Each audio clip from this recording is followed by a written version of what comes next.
Welcome back, everyone. Thanks for joining, and thank you to Mark Huang for being here with us today. Mark drove all the way down from Boston, where he's just started a new venture called SeaAhead.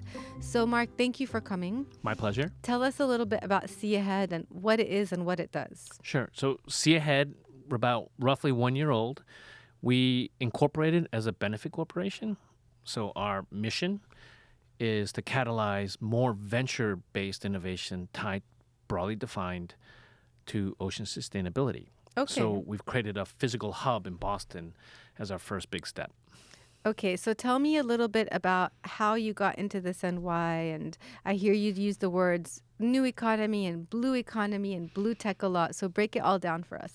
Sure. So on a personal level, I was a naval architect, marine engineering, probably not a very good one in my younger years. Left the waterfront and spent roughly about 15 years working in clean tech, electric car batteries, renewable energy, LED lighting.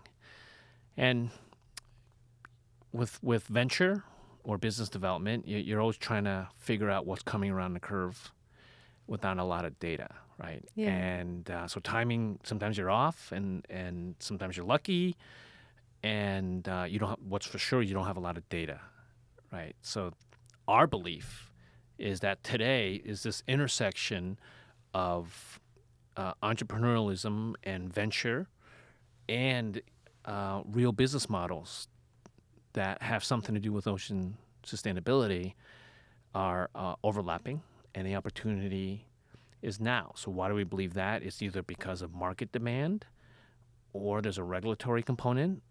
And in the meantime, you have disruption, a lot of it driven by tech. Every industry is facing the challenges of technology, opportunistic or disruption, and you have rapidly declining technology cost curves in other sectors. So all those like ingredients of an apple pie. Okay, so why the ocean? What is an example of an ocean sustainability venture? Isn't it the same as clean tech? Subtle differences, and that's why we think that well, maybe not so subtle, but we think there is differences on approach. Some of it is also on focus. So clean tech historically, when it came to the water, was focused on freshwater, inland moving outward. Drought in California, reducing water usage, how to try and clean up some of the water from fracking, and maybe out to the coast for technologies on desalination and as such, how do you get fresh water to people? BlueTEC starts with an ocean-centric approach and then moves inland as opposed to clean tech. So what does that mean? There's a focus. It means who are the counterparties, the stakeholders. The seafood industry is not necessarily tied into clean tech. It's definitely part of the BlueTEC thesis, as well as shipping and ports. So it's the marine ecosystem and the human ecosystem that goes around it. That's right. That's different. That's right. And so first, I think the term, it's why it's good to have a different term because there are some differences in approaches. Okay. And would you say you're a first mover in this area? I haven't heard any other venture funds focusing on BlueTEC. I don't think I've ever even heard the term. Yeah, it is relatively new. We weren't the first to come up with the blue economy, right? You'll see that in The Economist and others. BlueTEC is a subset that refers to the technology aspect of it. You do have some venture funds that are maybe focused on sustainable fisheries. You have some new funds that are focused on let's say the circular economy, and they'll touch maybe into seafood or ocean plastics, which could result ending up in the ocean. As we know, that's a big issue. And then, of course, there's clean tech, and advances in clean tech could apply to the water. So you have some dedicated funds in maybe some of the subsectors, and then you have, of course, the overlap. We haven't raised our fund. We believe that a dedicated approach holistically and broadly about the opportunities in BlueTEC, the global market can handle, should, and there is opportunity for a first mover dedicated BlueTEC venture fund. So that's why you started by creating this physical hub located in New England, based in Boston, to bring together the entrepreneurs, the scientists, the shipping industry, et cetera, catalyze new innovations, and then you'll raise the fund to support them. That's right. That's exactly what the plan is. Okay. Right? And we've gotten to a good start. The idea is that New England, all the way down to the Hudson River, New York City included, a little farther as well, New York, all the way up to, let's say, Portland, Maine, is a very dense geographical area, highly populated, with amazing resources that have to do with BlueTEC.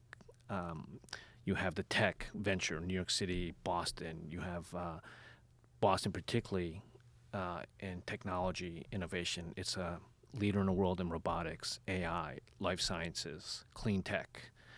And then along the coast particularly, you have an amazing density of oceanography schools, fisheries, aquaculture, the emerging offshore wind, shipping. So all those siloed groups, so to speak, is that we believe Boston, being the capital of New England, is a good hub for a hub and spoke vision of a BlueTEC cluster where it's more accretive. Can we get the technology sector to look more at new sustainable fishery startups? Okay. Right. So what are some examples of the most exciting tech innovations in this space? Sure. So there's a maybe 4 or 5 deals we can talk about. Okay. Which shows that there is activity. They may not just be called BlueTEC. One is traceability, right? Using digitization for traceability on wild fisheries. Okay. May or may not involve blockchain. The other is what we see in the land-based food industry is just starting to be looked at along our shellfish aquaculture and as well as our fisheries along the coast, and that's digitizing the supply chain. Sensors, better data for the oyster farmer, and then how do you maybe use apps to have these family-owned farms get their product out into the end market, into the city, New York City or Boston. Okay. So those are examples of what we've seen in the land-based food sector already in the last 10 years. So it sounds like it has a lot to do with collecting data on what's out there and where, and who's fishing or collecting or selling it, and how that connects to the end user and the consumer. That's one example, which is what? Or all 3 examples have something to do with measuring and tracing and everything. That's right. And whether you're going to use blockchain or not. Well, yes, that's a bit of a it's a bit of a buzzword on the venture world today. But what we just described, there's 2 to 3 startups that we know, help or work with that are looking to digitize part of that, and that's just a simple example. So why is this exciting? Is these are family-owned, shellfish particularly is very sustainable, right? If they clean the water, there's no escapement issues. And in the end, if some of these business plans, they're looking to make the efficiency of that business process of growing the oysters and distributing it more efficient. So everybody wins. That's really promising, because I feel like a lot of tech-based ventures and venture funds are always going to leave out those small family-owned businesses and make them less relevant, because they're not going to be players in the new tech industries, right? And it seems like if done right, and if done by the right people who are conscious of the fishing communities or shellfish or oysters, then you can do it in a way that actually benefits them rather than makes them irrelevant. Yeah. No, that's very astute, right? Is the challenges going forward is technology and its disruption on the workforce, right? And here is an example where actually technology can empower the smaller farmer, and that just doesn't apply to shellfish. That applies for land-based food as well. So can technology help with smaller, maybe family-owned farms, water or not, get their product out, where historically you needed scale, right? And that's the power of maybe technology. That's an example where technology might be able to better empower the producer and we as consumers. Yeah, I was just thinking while you were talking that as a consumer and as a public health scientist, my main concern is making sure that what I eat is clean and that I know what's in my food. And I don't think that should be a luxury. I think everyone should be allowed to eat produce, whether fish or chicken or meat or vegetables, that does not have chemicals in it. And that these days, that's a luxury. You have to go to Whole Foods and pay a fortune. But it shouldn't be. And it's all about changing the way the industry works. And I think that tracing and transparency and data can be a huge factor in holding people accountable to that.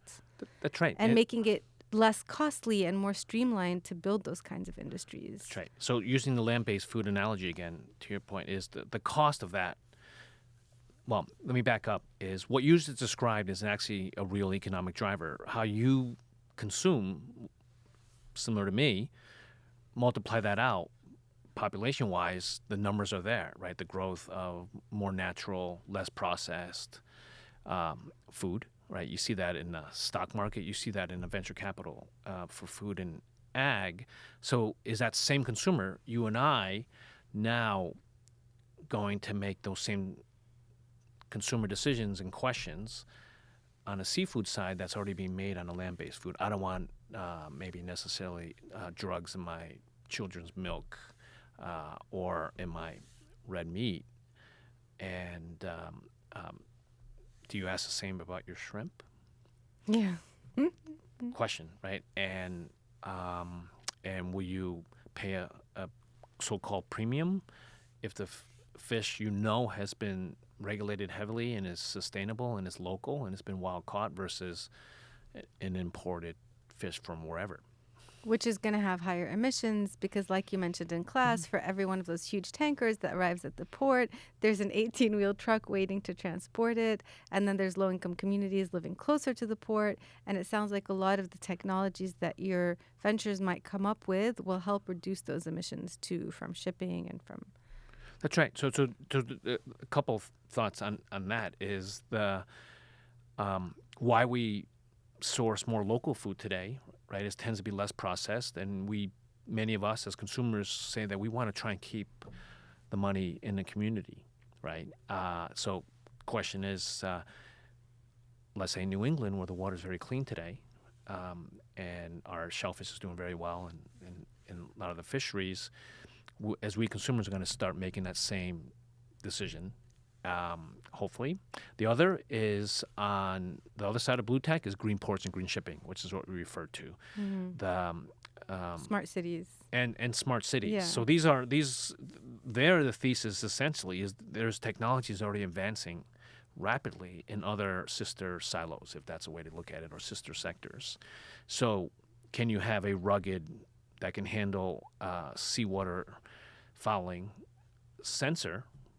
Maybe the Navy has already developed that in their lab, and with an entrepreneur, and put a sensor for the oyster farmer that's to get better data, or a sensor into the urban waterfront, which has a lot of challenges because of the population density, storm runoff, nitrates, pharmaceuticals, and then the big one, coastal resiliency, right? In the beginning, should at least trying to collect some data that a data scientist can maybe start looking at as we face that generational challenge on coastal resiliency. I could talk to you all night, Mark. This is really exciting. All I'm going to say is keep your eye on SeaAhead. Thank you. Or look ahead to SeaAhead. I'm trying to find the one that goes here. Nice. Thank you so much for coming and sharing your work with my students. And we're really excited to learn more about this sector, about the blue economy and BlueTEC and all the exciting things you're doing. Thank you. Thank you very much for having me.